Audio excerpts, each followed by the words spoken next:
seats up here? Maybe not.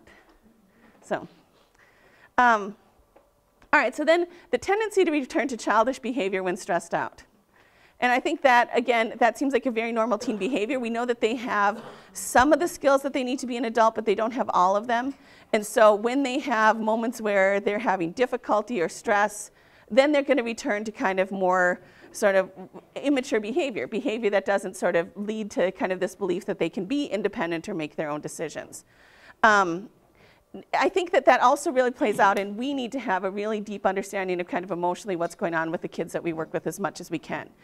We worked with a young woman a few years ago who was the victim of incest. And her parenting was very much affected. She made a very clear decision that she wanted to have this baby and raise this baby and really loved her child. But there would be times where she would get really overwhelmed with the memories and she would just take to her bed.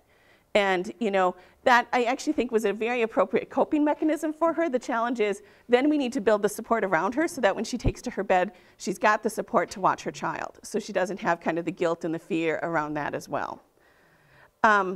So again, intense self-involvement for teens, changing from high expectations to poor sense of self. So again, I love teens. I think that they bring so much energy and joy in my life, certainly. And I can see them like where they have the highest expectations. In fact, a lot of times with our teen parents, we try to end our groups with, what are 5 things that are good about yourself? And you would be amazed at how little they can actually articulate that. And yet they really judge themselves harshly. So they are very quick to, and that's partly why I think they have this fear that it's kind of like the Wizard of Oz. You're going to pull back the curtain and see that they really don't know what they're doing with their kids.